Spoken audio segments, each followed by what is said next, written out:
Welcome to Mornings with Patty, in which I read from one of 6 daily meditation books. And I read a passage from one of those books each day. I share my take on it. It's a great way to start your day to get centered and how to be in the world. And today I'm reading from One Day at a Time, August 9th. If you like this kind of content, please like, subscribe, follow below, can even make a comment if you wish. I am reading on anger.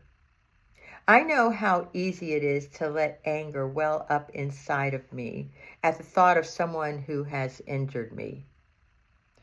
What is much more difficult is to take a detached view so we can stop the building up of this head of steam. Unless I do this, it will explode, damaging me and everything around me and everyone. When we are frustrated in our desire to punish the one we're angry at, we may take it out on innocent bystanders, sometimes even our own children, those young lives which God has entrusted to our hands. Surely we have an obligation, a duty of love to avoid aggravating the emotional damage that the angry parent may already be inflicting on them. There are many good reasons to keep myself from harboring resentful thoughts. They can grow into savage attacks on other human beings. Another good reason for quieting my anger before it gets out of hand is to prevent the emotional scars it can leave on me. And there's this little quote from James in the New Testament. If any man among you seems to be religious but can't hold his tongue, he deceives his own heart. This man's religion is in vain. In other words, if you go around saying, I love you, and you're mean to people, you're not really loving.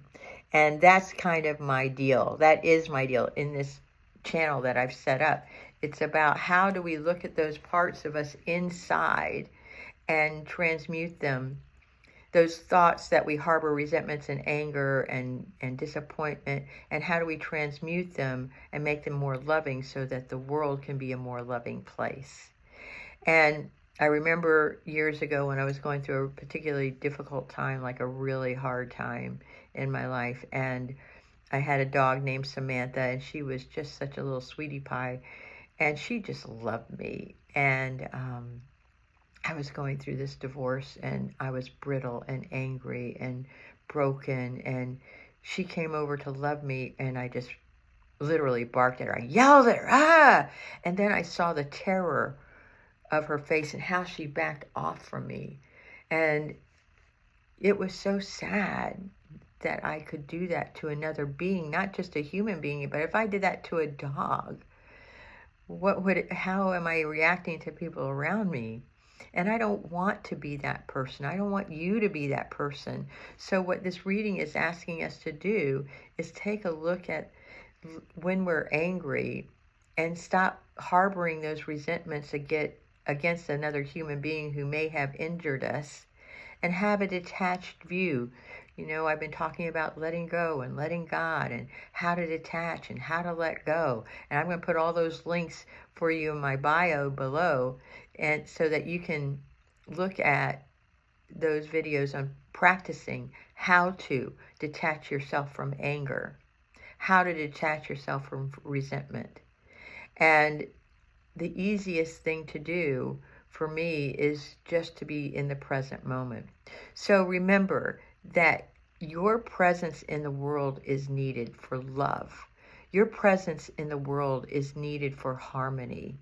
Your presence in the world is needed in the most loving way so that we can change the world one person at a time. When we become more loving, the world becomes more loving. If you like this kind of content, like and follow. I love you.